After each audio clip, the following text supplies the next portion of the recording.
Di tengah pemeriksaan aktor-aktor utama dalam kasus tewasnya Brigadir J, publik seolah lupa dengan keberadaan saksi kunci yang tak kalah penting, Putri Chandrawati.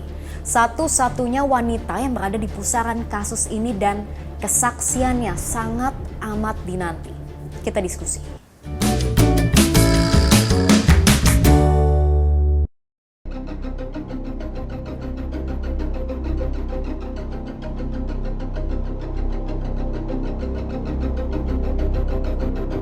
Mohon doa agar istri saya segera pulih dari trauma dan anak-anak saya juga bisa melewati kondisi ini. Sekian dan terima kasih. Muncul ke hadapan publik untuk pertama kali, Irjen Pol Verdi Sambo memohon doa untuk kondisi sang istri Putri Chandrawati. Kondisinya dikabarkan mengalami trauma berat dan juga guncangan akibat dugaan pelecehan seksual yang dilakukan oleh Brigadir Yosua.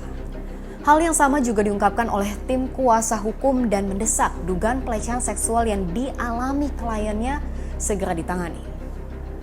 C adalah seorang ibu, seorang perempuan yang juga layak dan sepantasnya memperoleh perlakuan hukum yang adil atas segala yang dialami pada kasus yang kini sedang ditangani oleh instansi kepolisian.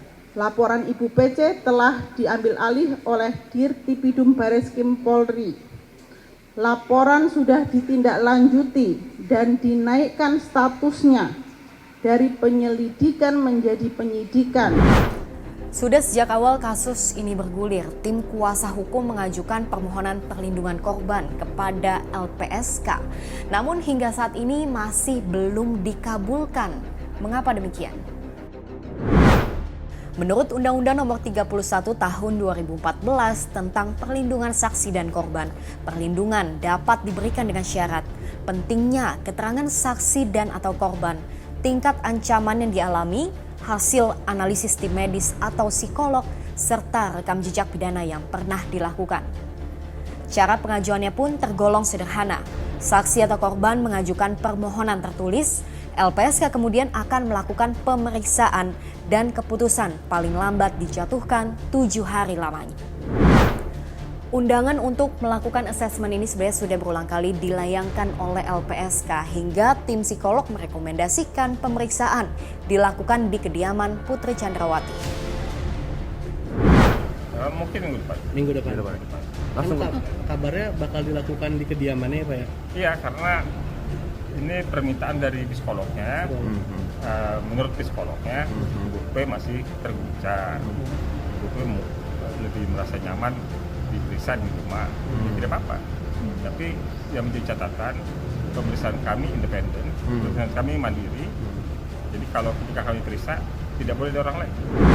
Diduga menjadi korban pelecehan, ditambah lagi dengan berbagai opini publik yang menyudutkan.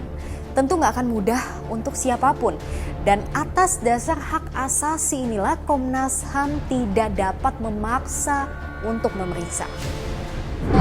Yang mengatakan dirinya, bahkan mengadukan kepada aparat penegak hukum, dia mengalami kekerasan seksual, pelecehan seksual. Terlepas kamu percaya atau tidak percaya, maka dia harus ditempatkan sebagai korban. Jangan berpikir sebaliknya, belum tentu korban, tidak bisa begitu. Ini konsep asasi. Karena itu kami menghormati dua hal. Pertama, dia menempuh prosedur LPSK, perlindungan saksi korban kan? Ya tentu ada mekanisme tersendiri untuk itu, menemui dia. Yang kedua, dia mendapatkan pertolongan psikologis dari psikolog. Ya, kalau psikolognya masih mengatakan belum bisa diperiksa, ya tentu tidak boleh Komnas HAM sebagai lembaga asasi tidak menghormati ya yang disebut sebagai tata etika hak asasi manusia. Lalu bagaimana tekanan semacam ini berdampak pada psikologi seseorang dan seperti apa pendekatan yang harusnya dilakukan? Peristiwa seperti ini itu bisa menjadi trauma yang sangat berat ketika seseorang itu memang selama hidupnya itu banyak diwarnai oleh keguncangan gitu loh. Ya, jadi trauma after trauma itu berakumulasi, dia numpuk-numpuk gitu. Nah, ini paling polnya misalnya gitu. Pendekatan itu benar-benar pendekatan yang pasti akan makan waktu. dan bisa jadi harus dengan selain psikoterapi harus dengan hipnoterapi juga gitu ya, harus dengan pendekatan relaksasi. Nah ini semua adalah ngecek subsadarnya juga gitu loh. Motif yang diungkap polisi adalah soal dugaan pelecehan seksual. Tapi kemudian spekulasi, opini yang beredar di masyarakat adalah soal kedekatan antara Putri Chandrawati dengan Brigadir J. Lalu seperti apa kedekatan keduanya menurut keluarga? Kalau nelpon ya, pernah nelpon sama ibu almarhum, bahwasanya Nopriansa itu udah dianggap sebagai anaknya. Gitu. Ini anakmu, tapi anakku juga gitu. Jadi waktu adiknya pun ulang tahun, ibu itu memberikan hadiah dan dirayakan di rumah di rumah pribadi gitu. Berarti sangat dekat ya? Iya, sangat dekat. Nggak nyangka loh kayak gini kasus ini. Semoga kalau memang Ibu Putri ada di lokasi, semoga Ibu Putri mengungkapkan kebenarannya. Terlepas dari posisinya sebagai korban, bagaimanapun kesaksian Putri Chandrawati sebagai saksi kunci dalam kasus ini sangat dibutuhkan. Ada nyawa yang sudah hilang dan kini ada masa depan yang dipertaruhkan. Bagaimanapun kasus ini harus terungkap. Gimana menurut Anda? Lanjut diskusi di kolom komentar.